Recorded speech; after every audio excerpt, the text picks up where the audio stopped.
I had an encounter not long after I experienced the awakening. I was in a waiting room somewhere, and this huge guy came in. Compared to him, I'm just this puny little guy sitting there, and he planted himself in front of me, and obviously enjoying his power. I can't remember what he wanted. He wanted something, and I could sense that sense of presence intensifying.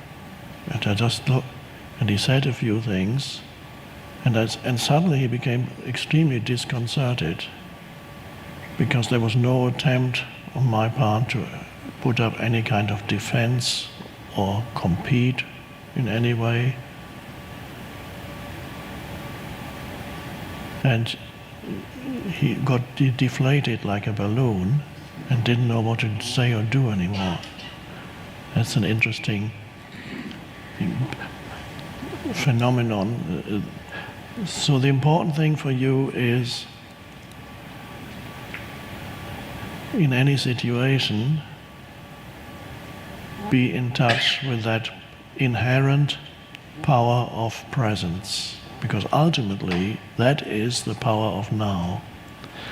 Ultimately, the now is the presence, and the presence is you.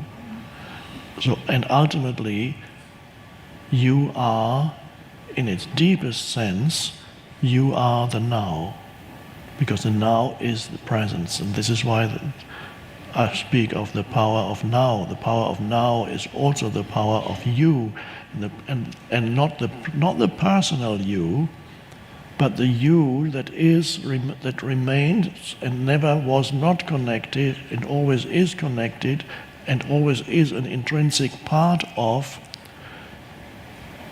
universal power itself, universal consciousness itself, the one consciousness that underlies all phenomena, the one consciousness of which all phenomena are only a temporary expression. So there's enormous power there. How that manifests in this world is a secondary thing. Perhaps it only manifests as an emanation that comes through you, or it flows into something that you do or create.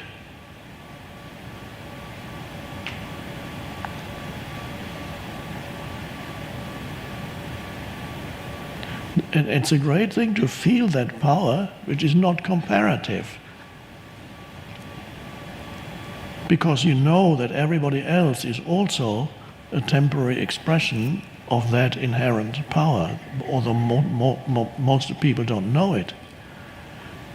It's the famous guy that I spoke of in perhaps the power of now. The beggar is sitting on this old box for many years, asking for little coins, and then somebody says, "What's inside that box? I've never looked." And it's filled with gold. And I gave that analogy or parable at the beginning of the power of now. So that is discovering that power in you, and for most people, they're looking for little substitutes to give them a sense of who they are. And of course, this is the reason why it is not unusual for humans to awaken spiritually, to awaken to who they are in their essence, when either one big thing or many things that they had derived their identity from, good looks, physical strength, possessions, abilities to do this or that, recognition, social status in society, those things, and suddenly they lose these things, or they lose one big thing that was the main, that gave them their sense of identity, the one main thing that gave them their sense of identity, and that's gone. And that's, of course, would be, at first, is terrible suffering, and then it can force a human to that deeper place, because out here, unless you quickly, the ego might make an attempt to quickly rebuild some mind-made identity by creating another narrative. That's possible too. Not every human who loses, who experiences great loss necessarily goes to that deeper place, but the potential is there.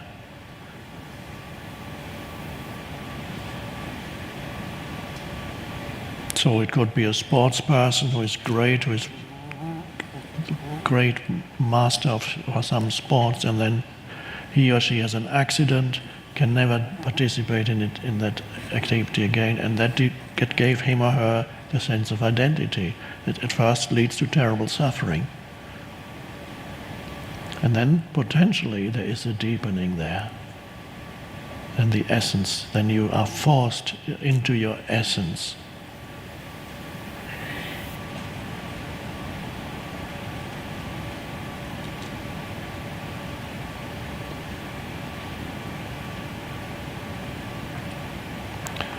There's a medieval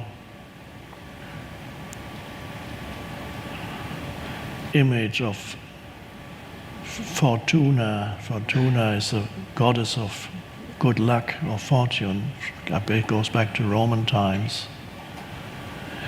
That shows the fickleness of things, the transient nature of all the things of this world, which are the things that people identify with. It gives them their sense of identity, their self-esteem. And it has a Latin inscription on it. It's an image of the goddess, and translated from Latin it says, this is supposed to be a king speaking, or former king, which king stands for any ego. And it says, has these words in Latin. The first word is, I shall reign.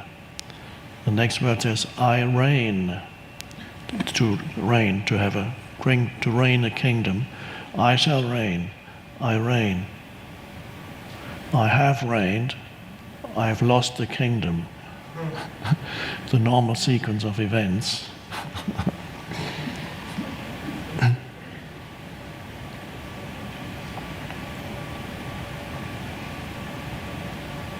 Old age is a great opportunity for that, unfortunately missed in many, many cases, tragically missed the opportunity as old age comes, approaches, and then you enter old age, proximity of death, loss of physical abilities,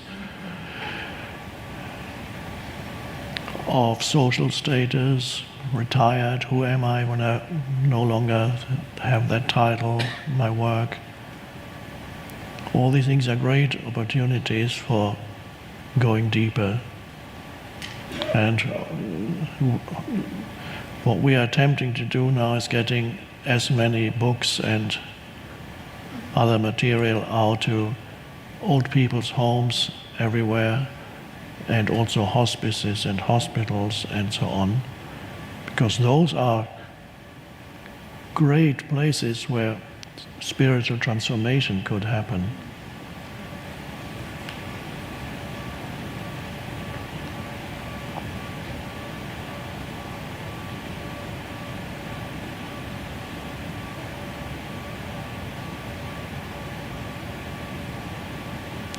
So the important thing then is sense your presence, the presence of you, which is not the person, something deeper. That is consciousness, being aware of itself. And then you no longer need a narrative to tell you who you are.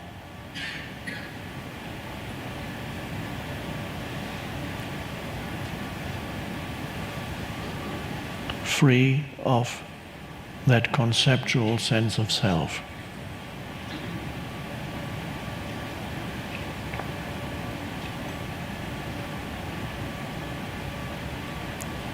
And this telling yourself a story in your mind about your life, that also goes out of the window.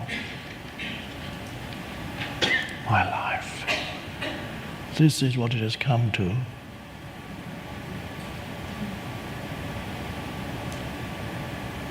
All those illusions that I had, all those wonderful ideas I had when I was 20. Oh.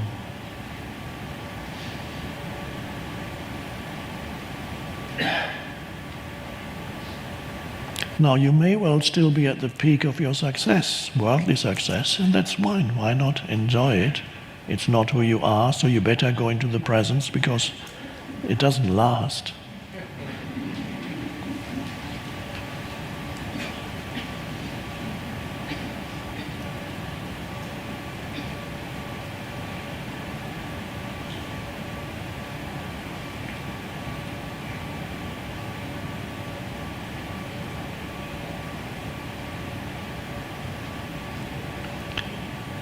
With it also comes the wonderful ability to appreciate other human beings, what they can do, what they know, how they look, without feeling diminished by appreciating the external things connected to another human being.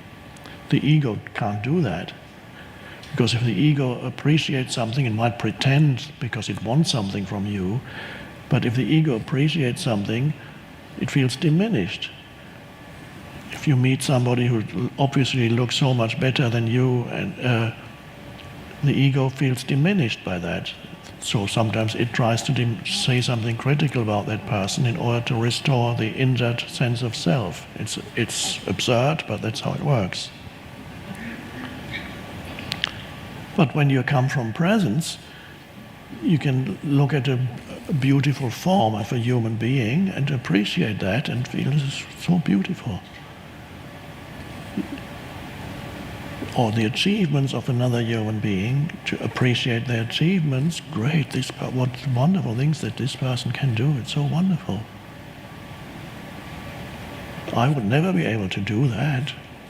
And yet, the fact that you would never be able to do that, because perhaps you're not strong enough or you're not inclined in that particular direction, does not diminish anything of you.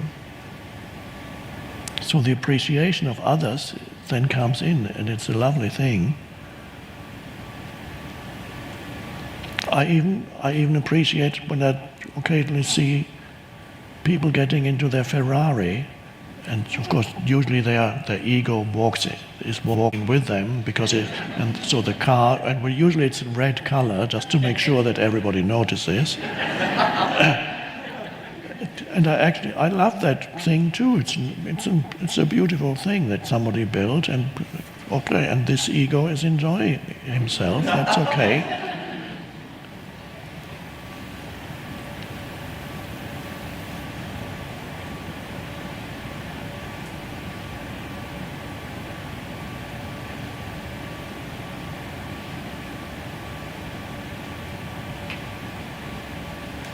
And you may find that sometimes very creative people, there are some who have no ego about their creations.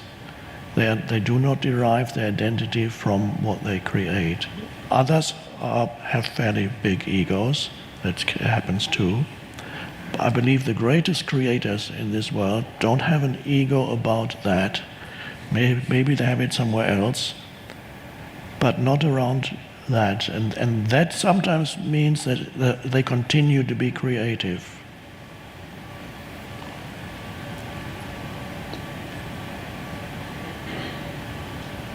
So sometimes you see this modesty, which is lack of ego in people who have created something really great.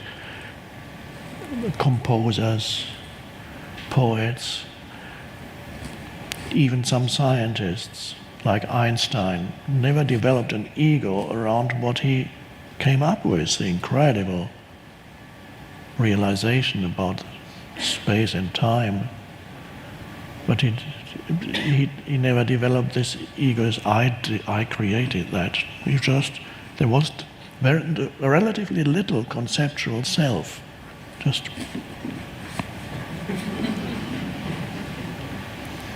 And he found it absurd that he had become one of the most famous people on the planet, even in his lifetime. He just couldn't, it's so weird. And he talked about the gap between what people think of me and who I am is just incredible.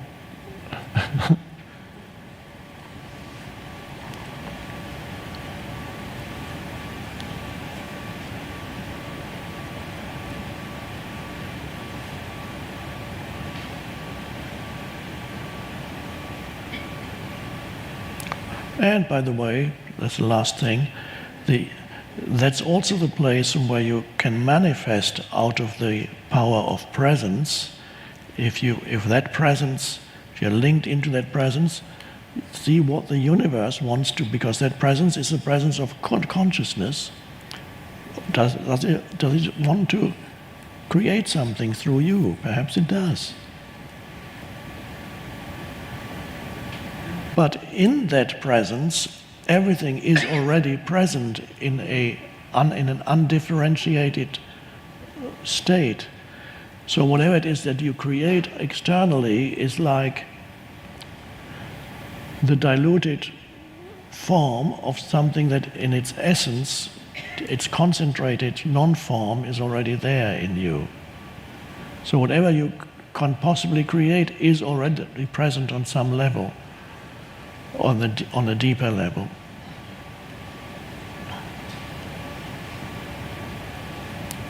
There have been composers who created the most incredible pieces of music, and many of them said that they listened as if it came out of that place of depth already fully created, and they just wrote it down.